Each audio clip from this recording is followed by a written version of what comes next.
evening, everyone. This is Crystal May, your speaker for tonight. I want to start with a question. How many of you have ever felt misunderstood? Maybe you were in a meeting, in a classroom, or at a dinner with people from a different culture, and you said something but it didn't land the way you intended. Or worse, they said something and you didn't quite catch it, but you were too embarrassed to ask for clarification. So, I'll be the first to admit, I've been there. We have all been there. And today, I want to talk about the power of communication in multicultural settings and how, when done right, it can bridge divides, fosters understanding, and creates spaces when everyone feels heard. But it's not always easy, right? Sometimes it feels like no matter how hard you try, we're speaking different languages, not just in terms of words, but in terms of cultural context, body language, and expectations, and that's what's makes communication in a multicultural setting both challenging and difficult. Let me tell you a story from my life. I once encountered a person in the She asked me a question in a different dialect. The dialect of their language to be specific. It has came to my senses that she was an Ilonggo. So eventually I don't understand what she was asking about, basically because I am a Bisaya. I responded in my dialect saying, "What's up?" Or in English it means, "What?" On another event, there was food being served for us. I wonder why the man next to me set aside his food, looking like he was disgusted by the food being served, while for me, the foods looked delicious and tasty. From the moment he said that the food server if we have food that is not pork, I have realized he was a Muslim. That's why he looked disgusted by the food. It was because Muslim people are prohibited by their beliefs and culture to eat pork. And that's when it hit me. Communication isn't just about words, but about understanding the underlying cultural values that influence how we express ourselves, how we prioritize, and how we interact. Not everything that seems good, delicious, or nice for us are also the same for the other people who has different culture from us. This brings me to my first point. Effective communication in multicultural settings requires awareness of cultural differences.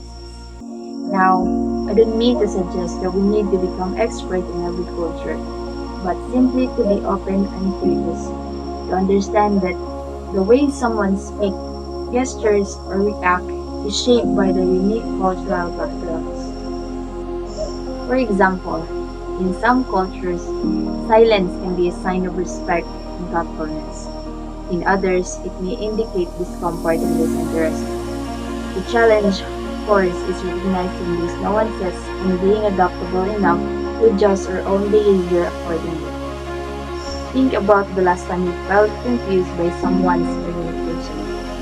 Would it have been a cultural difference at play? The more we open ourselves to understand these differences, the less we find ourselves in situations where things are lost in translation. But awareness isn't enough.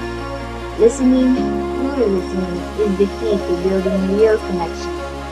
In many cultures, listening is just not about hearing words. It's about being attuned to the non-verbal cues, the tone, and even the silences. When you listen with a deeper level of attention, you send a message that says, "I value your perspective." And when people feel valued, communication flows more freely. I remember discussing some suggestions to my business school activity. The first few times we worked together, I thought their silence were not contributing that much. But then, I started noticing their body language, the eye contact, and the movements when they would pause before offering an idea. Eventually, I realized that their silence wasn't misunderstood. It was a sign of a careful consideration.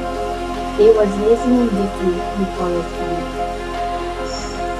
Asking open-ended questions and giving people space to express themselves without rushing to fill the silence creates a richer conversation. It makes everyone feels more connected. And this brings me to my second point. Empathy is a game changer in cross-cultural communication. You see, empathy isn't just about trying to understand someone else's point of view. It's about seeing the world through their eyes and being willing to adjust your own actions and expectations in order to meet them where they are.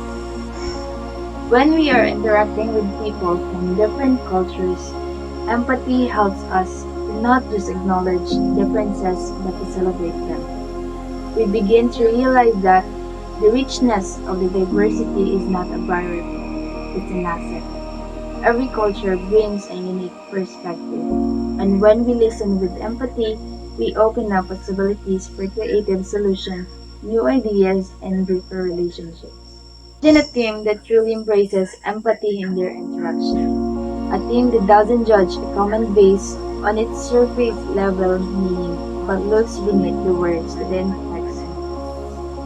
That is a team that thrives. Finally, let's talk about intentionality. To succeed in multicultural setting, we must be intentional about our communication.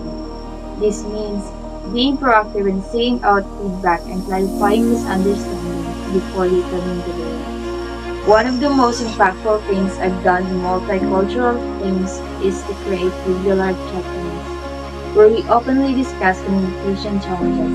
This space to express any concerns or cultural missteps in a constructive way. And I can tell you how powerful that simple practice has been. It's like taking a pause, receding expectation, and opening the door for a better conversation going forward. So, to wrap it up, communication in multicultural setting is challenging, but it's also incredibly rewarding. By being aware of cultural differences, practicing active listening, leading with empathy, and engaging with attention, we can create spaces where everyone's voice is not just heard but understood. In a world that becomes more connected every day, the ability to communicate across cultures will be one of the most important skills we can develop. And when we get it right, we just create successful teams or businesses. We create communities where people from all walks of life can thrive together. Remember, we are all speaking the same language of humanity, even when the words are different. Thank you.